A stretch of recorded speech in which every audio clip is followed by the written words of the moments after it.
Há uma grita, pelo menos de quem é mais envolvido, né, na política, desse fundo partidário que pulou de 200 e pouco para quase R$ 1 bilhão. O dinheiro é interessante, mas talvez a distribuição do dinheiro ela não está sendo feita da melhor maneira. É isso que força você ter tantos partidos no país. Parece que é negócio, viu, André e Cláudio, você botar um partido, né? Você já abre um partido, bota a parte embaixo do braço, já tem direito a uma laminha por conta da legislação. André, começa ouvindo você, depois eu vou para Cláudio. Bem, eu acredito que a sua introdução foi muito feliz.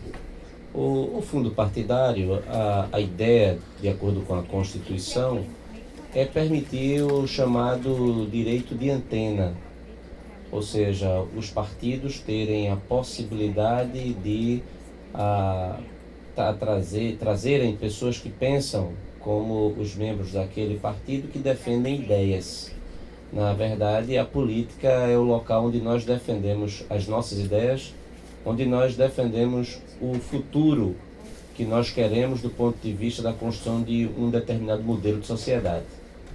Não há como você fazer política sem os recursos, portanto, para que você possa debater, você possa organizar eleições, você possa preparar candidaturas, etc. Então isso é natural, não há política sem recursos. Sim.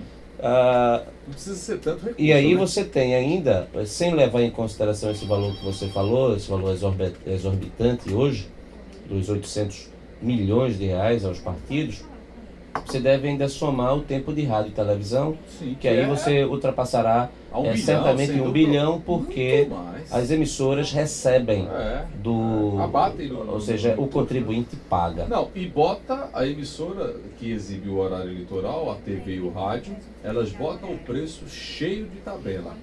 O mais alto valor da inserção. Ou seja, então o valor ele é bastante elevado. É. Agora, até aí tudo bem. A sociedade precisa arcar com o ônus ou com o custo de uma democracia. Só para se ter uma ideia, o modelo alemão, que nós fomos buscar muita influência no modelo alemão, principalmente para as fundações dos partidos, aqui desse valor de 800 milhões de reais, 20% deveriam ser obrigatoriamente canalizadas para os institutos e as fundações dos partidos, coisa que não chega. O dinheiro não chega. Geralmente as fundações são ocupadas por pessoas. Mas a legislação obriga isso. É obrigatório. E não chega? Não chega, assim. Então já morre no partido. O próprio partido. A fundação ela perde o seu caráter de elemento de formação. E é um apêndice. Então. Você pode ver quantas instituições de pesquisa de fundação você conhece. Assim, felizmente o PSDB, dos partidos tem o Instituto Antônio Vilela é bastante ativo, porque nós usamos efetivamente a parte do partido. O PPS tem cargo. Fundação Astrogildo Pereira. Todo partido é exigido por lei, todo partido político tem que ter seu instituto para poder ter o repasse de 20% das verbas repassadas para esses partidos. Agora, uma questão é como se dá a fiscalização nesses institutos. Essas fundações são verdadeiras caixas pretas em quase todos os partidos. E boa parte da corrupção que acontece hoje nos partidos passa por aí. E ninguém presta atenção nisso. Então você tem, agora, esse é um dos elementos... Mas isso vai mais para partido... Veja, o desenho, Aldo, não é errado. O desenho é certo. Sendo que como você tem um modelo que já é falido, já venceu, o sistema político brasileiro ele é completamente falido, ele morreu.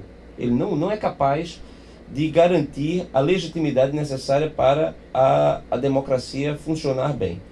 Então você tem aí o componente que você indica, que é a flexibilização, a facilidade, que é da criação de partidos, e que a partir do momento que você tem a criação de partidos, você tem uma mordida nesse fundo. Então você gera um estímulo à constante formação de legendas, né? Que não representam, claro, com certeza, de partidos de aluguel. Sim. Que constituem negócios. São negócios, a pessoa ela vive do partido. Então, como ela vive do partido, aí veja, o valor que deveria ser destinado para a formação, para o debate, para a discussão, para a preparação, ele desaparece e vai para outros propósitos, né? A Alemanha, como eu mencionei, lá, eu estive a convite da Fundação Adenauer na Alemanha em 2011.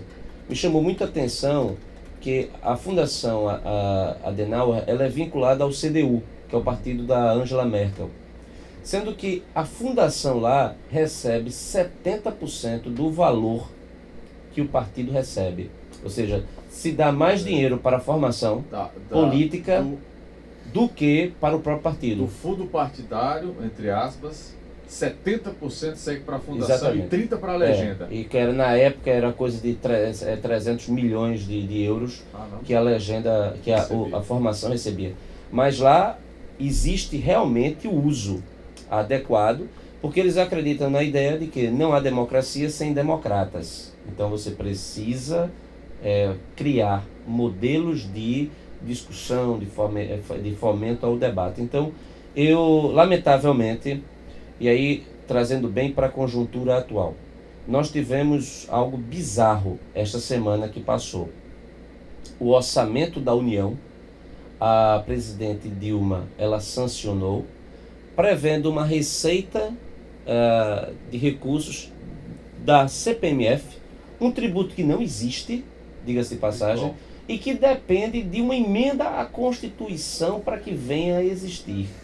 E além desse absurdo de previsão de uma receita de um tributo inexistente, e que depende da emenda à Constituição, veio a presidente Dilma Rousseff sancionando na íntegra o montante para os partidos políticos. Então, isso aí você tem, é como se o descrédito da política ele fosse constantemente retroalimentado. É verdade. Diga, cara. Essa passagem da CPMF atrelada com o aumento do fundo partidário em 4 vezes o que tinha anteriormente, para a população saber, eram 200 milhões, só para 800 milhões, com esse adendo que o André levantou muito bem, que rádio e TV, normalmente em horários nobres, tem que passar o programa, tanto as inserções eleitorais, quanto também o programa nacional anual, tanto dos estados quanto dos federais. Então é algo muito mais caro. Mas isso é a manteiga de gato para poder, na venta do gato, para poder passar isso na Câmara, a questão da CPMF. Mas aí o rebatimento. Por que da criação, do aumento da implementação dessa verba partidária? Porque não passou o financiamento público. Então, a gente está no Brasil, a gente está numa situação de fazer algo que não se tem a realidade, o debate do financiamento público foi perdido, era favorável. É financiamento público exclusivo. Exclusivo. Né? Porque, na verdade, isso é financiamento público. Claro. Mas o financiamento. Quando você fala de horário eleitoral gratuito, vamos combinar que não é gratuito. Não tem nada. Né? Não existe almoço grátis, não é isso? O financiamento público exclusivo, que era o que a gente defendia, o PPS defendia e vários outros partidos também, perdeu. Perdendo esse debate, perdeu-se outro debate também, que eram as camadas mais conservadoras da sociedade queriam, que era o financiamento privado por pessoa jurídica. E perdeu também. Então a gente ficou numa situação esdrúxula no Brasil. Não existia financiamento público e o privado jurídico também não podia. Então foi uma compensação, eu não deixo o privado doar, eu não tenho financiamento público. Mas faço um financiamento público escamoteado. Foi isso que aconteceu. Aumentou-se os recursos da parte mista pública, né? Então isso... Isso é um arremedo que está acontecendo no Brasil nos últimos anos, que é um arremedo de decisões no que é possível. Por quê? Porque a gente tem um governo central que não comanda mais nada. Carvalho, mas isso só veio a empobrecer o sistema, porque perdeu-se uma grande oportunidade de fazer reforma, né? Exato. Jogou no balaio. Quando é que você vai ter outra reforma política, ou proposta de reforma política? Sabe-se lá quando? Aí só com a saída da atual presidência, né? A mudança Mas será que isso vem à pauta nos próximos 10 anos? Tem que vir. Se houver uma mudança de ordem política e estrutural, tudo isso vai ter que ser remendado, porque, como eu disse, é tudo um arremedo. São pequenos penduricalhos, são puxadinhos dentro das legislações que vão precisar ser enfrentadas muito brevemente. Muito brevemente. Mais brevemente do que se imagina. Por exemplo, se a CPMF não passar na Câmara Federal, existe uma possibilidade grande disso acontecer, não passando, tudo o que foi encaminhado pela presidente perde o sentido. Então, muito brevemente, vai ter que ser reavaliado. Agora, veja, na avaliação de vocês que comandam legendas, por mais que se critique, a eleição esse ano ela não tem algo positivo, não? Por exemplo, a campanha saiu de 90 para 45 dias. O fim das produções cinematográficas, dos custos altíssimos para se fazer produtos e programas. Isso não colabora um pouquinho não, André e Cláudio, no processo? Ou é muito pouco ou quase nada diante do que poderia existir? Eu acredito que tem alguns ganhos e perdas e um elemento de incerteza muito grande. Porque, na prática, nós estamos com o sistema político associado a uma cultura política de baixa qualidade. Então, não há capital social ou cultura cívica no Brasil capaz de fazer com que os sistemas funcionem na sua melhor dimensão. Qualquer sistema que você monta aqui pode dar errado porque alguém vai buscar uma brecha para burlar o sistema. A Lava Jato, ela constitui, na verdade, uma esperança de que a gente inaugure uma nova etapa na política. Embora isso é apenas uma esperança que não é sustentada pelos fatos. Nós já estamos há mais de um ano de Lava Jato, com tudo que foi descoberto, e recentemente o líder do governo no Senado, Delcídio Amaral, foi preso em plena Operação Lava Jato, combinando obstrução à justiça para que ações criminosas. Realizando ações criminosas, procurando escapar, obstruindo a justiça. Mas tem uma fala do áudio lá que demonstra que nada praticamente mudou com este governo, porque ele diz que eles têm que investir na diretoria de informática da Petrobras, que é onde tem muito dinheiro e tem pouca gente olhando. Então, veja, com todo esse contexto, você poderia dizer, não, o efeito inibitório ele vai ocorrer. E não é isso que eu tenho visto. Então, os fatos não estão nessa direção. Diminuir o tempo de campanha é muito bom, de 3 meses para 45 dias. Mas é muito bom para quem já está com o mandato.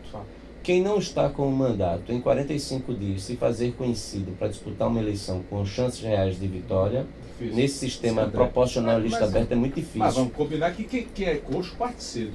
Quem está pensando em eleição já está trabalhando agora. Mas não é a mesma coisa não, porque tem restrições que você não pode fazer. Não é como nos Estados Unidos que você pode fazer. Aqui você está constantemente fiscalizado pela Justiça Eleitoral.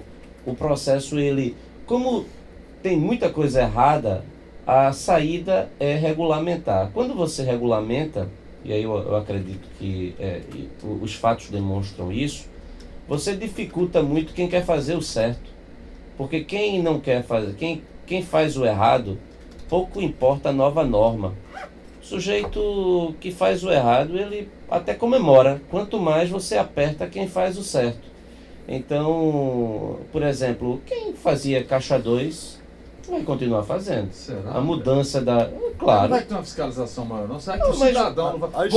Veja, vocês que já são mas não vão fiscalizar mais existem dois tipos de campanha. Tem a campanha que ela é visual, ela é aberta, e que você acompanha. Tem a campanha do esgoto. Mas tem a campanha que ela é do subterrâneo, né? E essa campanha, pouco importam as regras, é como se fosse um mundo à parte. Mas vamos tentar denunciar, André. Eu só estou apenas dizendo o seguinte: se você tivesse um acompanhamento da sociedade em outras bases, se nós tivéssemos aqui a cultura cívica em elevado padrão, eu quero dizer isso, inclusive, o eleitor, quando ele é livre para escolher, que ele não depende de nenhuma assistência, de nenhuma cesta básica, de nenhum benefício, ele vive do seu trabalho e ele paga a conta, ele não é apenas mais esclarecido, como ele é mais exigente. Então, enquanto a gente tiver uma base social extremamente vocacionada ou inclinada ao discurso populista, ao discurso assistencialista. As práticas assistencialistas, elas são contrárias à legislação. E essas práticas, elas são punidas pela legislação, mas elas ocorrem frequentemente porque isso é o que elege muita gente. Essa avaliação de André com relação a... Começar a acabar isso esse ano, André. Quem tiver dando tijolo, ele dá uma tijolada nele. Tem que ser assim. Eu acho por aí. Essa prática da mudança eleitoral, diminuição da eleição, seria algo positivo, mas como disse André, ajuda o status quo. Quem já está estabelecido tem uma vantagem por já ser conhecido. O que mais se ouve nas ruas, e sendo presidente de partido principalmente, é todo mundo perguntando como é que a gente vai poder se financiar, porque ficou uma situação esdrúxula. Hoje, a possibilidade que a legislação permite é de um financiamento direto privado, ou seja, a pessoa física que quer ajudar um candidato, ela pode fazer lá a sua doação de R$100. Mas, e o geral, né? Talvez a ideia do governo federal de aumentar esse valor para 800 milhões era para dar uma possibilidade desse financiamento chegar na ponta, o que eu duvido também muito. Então, essa dificuldade dos novos candidatos aparecerem, trazer um pouco de oxigênio para a política nacional, ela está clara. Vai garantir o status quo, vai garantir quem está aí e vai estabelecer uma situação muito complicada de novos quadros, de novas lideranças que a gente precisa, não vão poder ascender na disputa política de forma mais justa, mais correta e mais coerente. Agora veja, vamos lá. Por outro lado, vocês não acham que essa coisa tende a mudar justamente esse ano, não? As pessoas estão tão desmotivadas com a política que de repente, André, o cara vai dizer, por exemplo, Desculpa, os mecanismos de fiscalização não foram mudados. Você aprimorou isso. Você muda o tempo de televisão, você muda campanha política, você proíbe outdoor, você diminui os cartazes, mas a estrutura de fiscalização não foi melhorada, não foi aprimorada. Quer dizer, até a Polícia Federal foi receber menos. Então, quer dizer, toda a estrutura que deveria fazer a fiscalização, porque, claro, a sociedade fiscaliza, mas como o André falou, como você reforçou, o esgoto da campanha é que precisa ser fiscalizado. E só fiscaliza isso quem conhece muito bem crime organizado. É a Polícia Federal. Você sabe aquela coisa, você fica no mundo da ilusão, né, André? Hipotetizando as coisas. Eu acho assim, candidato a vereador, tal, candidato a prefeito, aí também já é estupidez minha. Mas se pelo menos tivesse o nome no SPC, já não era candidato, cara. O nome não está no SPC, já não é candidato. Deveria ser assim, porque essa coisa do ficha suja parece que nem flói nem contribui. O cara entra com recurso, vai para outro, vai para outro, aí tá Maluf aí, deputado federal. Mas aí, olha, mas volta ao que eu falei anteriormente. Você é uma sociedade que precisa de uma lei de ficha limpa, ou ficha suja, depende aí da perspectiva, para evitar que o corrupto seja candidato, ela já está dando sinal para que tipo de sociedade ela é. Porque você vai perguntar, na Suíça, o cara vai votar no corrupto, não existe lei lá de ficha limpa. Existe corrupto, né? Mas não existe quem Mas veja, o padrão de corrupção lá é desprezível, de acordo com o levantamento da transparência. Não, né, André? Não, mas existe veja, governo sem corrupção. Não, veja, todo governo tem corrupção, claro. Agora, existe a punição, existe a educação, existe a cultura cívica do país. Os países escandinavos, o índice de corrupção numa escala de 0 a 10 da Transparência Internacional, é superior a 9. A nossa melhor nota foi 4,1 em 1999. Então, eu quero dizer para você o seguinte, a partir do momento que a lei ela procura excluir, você está, na verdade, dizendo, a população ela não sabe votar, ela vota no corrupto, ela gosta do corrupto, então determinada parcela da sociedade que tem influência aprova no Congresso uma lei para excluir o eleitor. A possibilidade, na verdade, a lei de ficha limpa, você está excluindo do eleitor a possibilidade de eleger o corrupto, porque senão ele elege. Então veja que coisa absurda. Se você tem um público esclarecido e livre e que paga a conta, porque o bolso, para ele, tudo vai bater no bolso dele, ele não vai eleger o corrupto, porque é prejuízo para ele. Agora, vamos combinar, então, o que eu quero dizer é o seguinte, aí veja, em determinados... A responsabilidade disso é da classe política. Então, nós estamos nesse estágio miserável de educação e de deseducação, porque ao longo dos anos houve um desdém muito grande de quem comandou o país. E a gente está numa sociedade subdesenvolvida ainda, que as pessoas precisam do paternalismo e do clientelismo para poder se manter. E aí o sistema degenerou e os partidos são herméticos, os partidos são fechados. São fechados. E em muitos lugares quem manda é uma determinada família. E isso isso não é democrático. Nós temos um déficit democrático gigantesco. É que o negócio aqui oscila entre o grotesco e o Agora, em determinados países, veja, o perigo de você excluir pela lei, ou você determinada pessoa por conta de um processo, é que a história também está repleta de casos de que quem está no governo utiliza toda a máquina para processar alguém e excluí-lo do processo. Então isso pode, num determinado momento... É só olhar para a América Latina. A Venezuela é o caso disso. Agora mesmo, o Maduro, a ditadura lá do Maduro, né, que sofreu um grande golpe nas urnas, né, foi e conseguiu tirar 3 deputados. CBN Debate. Pelo PPS, Cláudio Carralho conosco, André Regis conosco pelo PSDB, os partidos na pauta do programa. Ô Cláudio, você citou essa questão de cláusula de barreira agora no intervalo. A aplicação da cláusula de barreiras definitivamente seria a moralização partidária nesse país? Não seria. A moralização partidária passa muito do que foi dito aqui anteriormente, pelo próprio André, que é uma mudança de concepção e da cultura da população brasileira. É a educação que vai levar a essa moralização. Agora, ajuda no momento em que você não tem nos partidos políticos uma fórmula de ganhar dinheiro. E aí tem inclusive estruturas partidárias que formam partidos, estruturas políticas que formam partidos e vendem esses partidos para quem interessar. Então, se você põe uma cláusula de limitação partidária, você diminui a possibilidade de fazer negócio. Diminuindo a possibilidade de fazer negócio, você diminui um pouco a sensação, pelo menos, de corrupção. Deu um exemplo que não pode ser feito isso ainda, porque precisa de uma alteração constitucional. Porque o Supremo Tribunal já se pronunciou e foi contrário, né?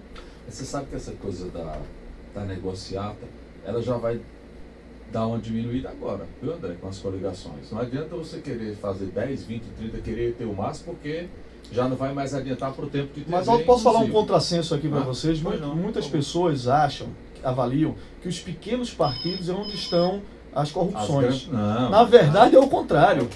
Os grandes partidos, e esses passariam pela cláusula de barreira, é ali onde estão hoje, pelo menos aí está aí a Lava Jato, onde estão os escândalos. Então a gente vai tirar esses pequenos partidos para poder diminuir, claro, essa loucura e até ajudar na fiscalização. Você imaginar que vem toda essa podridão, tem o PMDB envolvido, até o talo. PP. Não, o PP diz que é partido da propina agora, que é o PP. Está envolvido até o talo, o PT nem se fala, também envolvido. Aí respinga no PSDB, respinga no Democratas, respinga em todos. Né? No Petrolão não. Assim, mas veja, é a do Petrolão, mas tem outros. Não, assim, veja, o que se... A Lava Jato, de São Paulo lá do PSDB. A Lava Jato, bem... Tudo metrô lá? Veja, o Lava Jato, pelo que foi colocado até agora... A Lava Jato foi a explosão pela legislação eleitoral, alguns partidos deveriam perder o registro, porque é proibido. Você não pode utilizar um partido para lavar dinheiro. E por que não acontece isso? Vamos esperar o resultado dessa operação para ver se passa limpa. Perda do registro. Porque um partido não pode ser feito para ser uma organização criminosa para lavar dinheiro. Então isso deve ser combatido. Esperamos aí a esperança na Lava Jato. Hoje, veja, aí o único elemento, já estamos há mais de um ano sem notícias boas, do ponto de vista da economia, da sociedade, etc. Mas se há alguma coisa boa que, inclusive agora está enfrentando muita resistência, né, de alguns advogados, você vê os manifestos contra o Sérgio Moro, e é preciso que a população mantenha o apoio, porque veio de onde ninguém esperava. O Sérgio Moro é um juiz de primeiro grau. Um juiz de primeiro grau no Brasil está mudando a história do Brasil. E só para lembrar essa questão da assinatura dos advogados criminalistas, um advogado importante já contestou a assinatura. Pelo que eu soube, vinha ouvindo agora no carro, outro também já contestou a assinatura. Então, até falsificar assinaturas em desagravo está acontecendo. Então, a situação realmente, nacionalmente, a gente não está... A Lava Jato é uma lição de que se o Ministério Público, a Polícia Federal e a magistratura estiverem afinados, coesos, muda o país. Aí sim, você possível. tem aí um grande elemento de combate Mas você já tem a possibilidade ao crime organizado. do desmonte da Polícia Federal, pô. Mas houve a grita. Aí foi necessário. Uma grita geral para que o poder ministro pudesse segurar, porque realmente eles queriam desmontar a estrutura da Polícia Federal nos próximos 2 anos. Agora vamos lá. Por tudo isso, Lava Jato, mudanças no sistema, total e absoluto descrédito da população com os políticos. Esse ano a eleição vai ser diferenciada, André? Eu não sei, porque Ou por vai tudo ser a que mesma coisa? por tudo que você está levantando, seria de se esperar também um movimento de reação da sociedade, no sentido de que mais gente resolvesse abraçar a política. Não, mas sabe o que o povo está preocupado agora? Em comprar o camarote do Galo. Você estava falando antes, era camarote, era abadá, é isso aí mesmo. A preocupação é essa. Infelizmente é essa. O fato é que a população, muita gente vai para a rua, reclama, mas se você chamar para dar a sua contribuição no partido, não vai. Não vai. Inclusive porque realmente eu vou dar, inclusive, razão a quem não quer vir. Porque a política, quando ela está associada ao que não presta, aí você vai dizer, olha, se política está associada ao que não presta, o que é que eu vou fazer na política?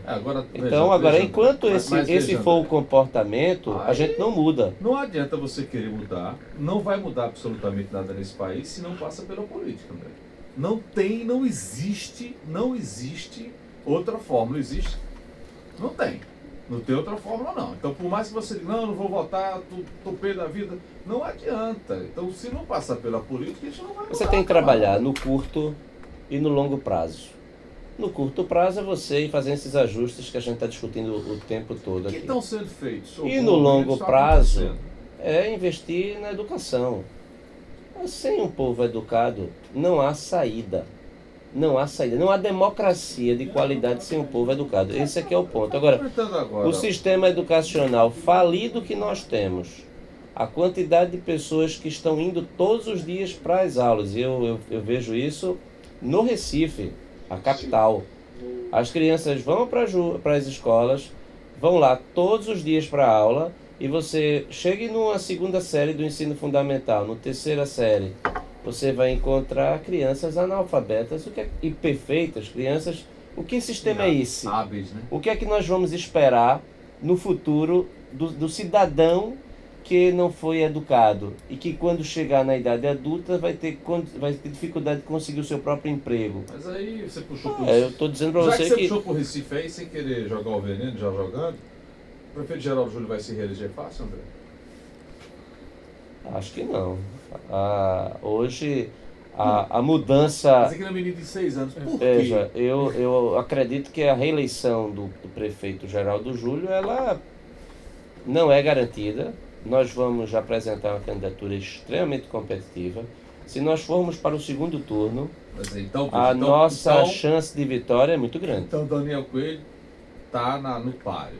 Daniel é o candidato do PSDB. Essa história de que passa por Salvador, de que quem define isso é Aécio Neves, isso aí é balela, né? Quem define é André Regis e Elias Gomes agora, não é isso? Não. Veja, dentro de uma lógica... Tô sentindo muita firmeza não, viu? Tô sentindo muita firmeza. Você quer me causar problema, né? Vou sair daqui com a legião de inimigos, né? Você vai dizer que você que decidia, pronto, aí morreu a... Mas veja, a possibilidade... Veja, a lógica partidária... Posso lhe salvar? Não. Você poder respirar, não. Daniel tá mais para ser do que para não ser candidato. Ele é candidato. Então, nós vamos ter candidato. O fato é o seguinte, o sistema é federativo. Nós temos questões locais, estaduais e a questão nacional. Nós estamos vivendo um momento de eleição municipal. O Diretório do Recife, a Executiva Municipal do Recife, o candidato, que é Daniel Coelho, que foi o nosso candidato, estão todos de acordo com a diretriz nacional do PSDB, que é ter candidato. Então já fragilizou. Nós vamos, não. Nós, fragilizou. Por quê? Quando você disse que o diretório, quando você disse que existe federativo, então, se vier uma determinação lá de cima, Daniel não é candidato. Veja. Aí... Se a Aécio liga para Geraldo, Geraldo Júlio, é assim que a gente vai fazer. É porque ele faria isso. Não sei. Se tem uma diretriz nacional dele próprio, da Executiva Nacional, de que o partido deve lançar candidato em municípios acima de 100 mil habitantes. Nós estamos cumprindo a diretriz. O partido fez recentemente uma avaliação interna, após a derrota das eleições de 2014, e chegamos à conclusão de que perdemos a eleição, entre outros fatores, por conta da política de alianças que o PSDB tem desenvolvido em vários estados, abrindo mão do lançamento de candidatura nos grandes colégios eleitorais. Isso é fato constatado pelas discussões pós-eleição de 2014. Pernambuco é um caso emblemático. Nós nunca lançamos um candidato a governador do estado. Na minha concepção, isso é um grande equívoco. Sempre defendeu isso, é verdade. Nós só lançamos duas vezes candidatos à prefeitura da cidade do Recife.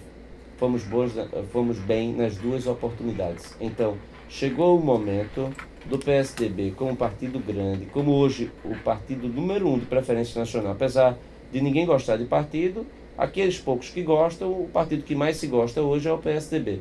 E crescendo pela oposição, pelo trabalho que a gente vem fazendo e como a alternativa para consertar esse desmando, desse desgoverno que está aí. Então, não há por que o PSDB não lançar candidatura própria. Inclusive, Aécio Neves esteve aqui conosco em novembro. Ele, num evento no JCPM, perante as lideranças do partido, ele foi, claro, taxativo. A decisão de lançamento da candidatura é do municipal e a Executiva Nacional apoia. Ele foi claro. Agora, se lá a Executiva Nacional, lá na frente, resolver mudar a sua orientação e resolver intervir, aí é uma outra história. Coisa muito pouco provável de acontecer, inclusive porque o próprio Daniel Coelho é membro da Executiva Nacional do partido. Aldo, o PSB opera para que seja WO, né? Ele consiga retirar todas as candidaturas, pelo menos mais fortes, e até agora está funcionando. Isso é um mau conselheiro, viu? A gente vê por parte das lideranças que comandam o partido, quando eu falo lideranças, não gestores, mas a liderança política do partido, um certo atabalhoamento na relação com os aliados e com outros partidos. Você tem uma ideia, naquela situação da fusão partidária que vocês acompanharam aí, do PPS com o PSB, o que a gente via bastante de lideranças respeitáveis do PSB, eu posso nominá-las aqui, o próprio Sileno Guedes, Milton Coelho, Adilson Gomes Pai, foi falar coisas absurdas com relação ao partido, ao PPS, que era um partido que estava atuando na base do governo, né? Não tiveram um carinho, inclusive falando de história, não tinha história partidária e tal, quando a gente tem um partido que é de 22, o PSB é de 47, então são 25 anos aí de rebarba pra gente. Nessa questão do PPS, só para complementar o raciocínio, e naquele momento, Raul Jungmann foi muito correto, manteve-se muito sóbrio naquele posicionamento. Débora, que é a presidente estadual, manteve-se também muito tranquila. Nossa vereadora, Vera Lopes, também muito tranquilo. E eu, toda vez que fui procurado, não falei absolutamente nada. Agora, não ajuda em coisa alguma essa arrogância por parte da liderança do PSB, que vem comandando de forma muito atabalhoada as relações com outros partidos. Essa questão do PSB é interessante, viu, André? Porque a gente acompanha agora, o PSB estava praticamente sendo extinto, né? Veio esse processo de fusão e foi uma confusão e terminou o PPS renascendo. E está até conseguindo fazer trazendo novos adeptos, parece que o partido ressurgiu. Mas é pouco provável que essa coisa seja WO, né, André? É impossível. Processo político esse ano, você já tem uma chuva de candidatos. Pelo número de candidatos já apresentados e candidatos competitivos. Você fala em Silvio Costa Filho, você fala em Daniel Coelho, O problema é que se fala, mas a gente não vê ainda. Por exemplo, o PT, a gente sabe se vai ter candidato do PT, ou ele vai apoiar, ou ele vai apoiar. Não, o PCdoB que é o visto do PSB. Não, estou dizendo, o PT vai ser visto do PSB. Quem sabe, né? Dilma vindo aí, né? Amanhã vão estar abraçados. Então a gente não tem realmente uma candidatura que até sai uma pesquisa de 63% e a gente não sabe realmente avaliar até que ponto aquela pesquisa tem um sentimento da população. Pode ser um sentimento positivo para o prefeito, ou pode ser porque não tem nenhum adversário posto, realmente. Existem possibilidades de adversários. Hoje a gente fala de Silvio Costa Filho, hoje a gente fala de Daniel, hoje a gente fala da possibilidade de alguém do PT, que seja João Paulo ou um outro candidato, mas real, candidato, eu sou candidato de oposição, nós não temos. Vai ter Daniel, segundo André, o candidato forte, né? Sem dúvida. Acredito que... Estão tentando compor já? Tem iniciado conversas com os partidos? Ou... Não, essa é uma fase posterior. Eu acredito que no momento há uma grande preocupação em formação dos candidatos a vereador, composição de chapa, coisa que é muito difícil para os grandes partidos. Se vocês viram o estudo aí de Maurício Romão, que apontou, Romão é um estudioso, né? Apontou que 60% dos prefeitos não vão conseguir se reeleger. A reeleição. Aquela fase da nossa história que custou muito caro, que está custando muito caro para todos nós, ela acabou. A fase do governante com 85, 86, 92% de popularidade. Isto é numa cidade quebrada, suja, sem infraestrutura, com todos os problemas, os meninos nas ruas pedindo esmolas e o prefeito pontuando acima de 60, 70, 80. Alguma coisa errada. Ou a pesquisa está errada, ou a população não tem o menor senso crítico. Eu acredito que aquele momento que nós... reflete muito o momento também, né? Sim, ou as duas coisas. Mas se você pega um momento bom e sacode uma pesquisa na rua, é uma covardia, porque ela só vai achatar o que está lá embaixo. Sem dúvida, mas veja, uma população mais crítica, jamais você iria esperar que a popularidade de um governador de Pernambuco, ou da Bahia, ou do Brasil, chegaria a 80%. Como é que é concebível isso? Não houve nenhum momento da história que a gente chegasse a ter um padrão sueco para chegar Verdade. Inclusive, isso é que a Constituição brasileira, ela inclusive é interessante que ela determina que o Brasil se transforme numa Suécia. Nem na Suécia, que tem um padrão sueco, tem a Constituição, todos os direitos sociais, toda a estrutura do welfare state da Escandinávia é obrigatório pela Constituição brasileira. Só tem uma coisa, os escandinavos aprenderam que a social-democracia, o welfare state, ele funciona quando você educa todo mundo. E quando você educa todo mundo, quase ninguém vai precisar da rede de proteção social. Isso. Nós criamos uma vasta rede de proteção social e nós não educamos. Então, fazendo com que a imensa maioria precise da rede. A rede pesa muito, termina rompendo e causando o que nós temos a base do Estado de Bem-Estar Social, só que a gente pega na rede de assistência em vez de trabalhar na educação. Ô Carlos, uma curiosidade, o PPS como legenda, vocês estão se reforçando nas cidades do interior, na metropolitana? Claro, você responde pelo Recife, mas você tem entendimento estadual. Exato. Há um entendimento de fortalecimento das cidades? Olha, como você falou, é um ressurgimento do partido, nacionalmente inclusive.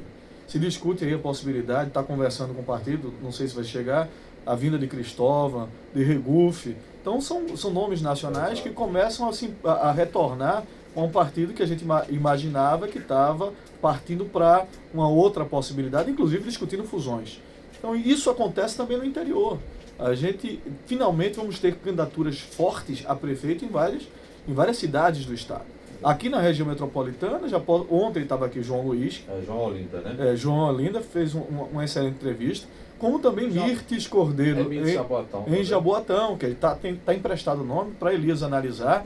Lá temos belos nomes, não só do PPS, mas temos Conceição pelo PSTB, o próprio Evandro Avelar, que foi emprestado ao Estado, que também é do PSDB. Lá é um ponto de luz na região metropolitana que pode irradiar para outras paragens. Essa questão é interessante. As pessoas falam, mas quem acompanha política de perto, dia a dia, como eu acompanho, o Elias ele conseguiu dar um ar ali naquela cidade, viu, André? Na primeira gestão dele ele sofreu porque foi complicada, ali era terra de ninguém, Jaboatão. Então, vamos a César o que é de César, né? Elias conseguiu enquadrar a cidade de Jaboatão.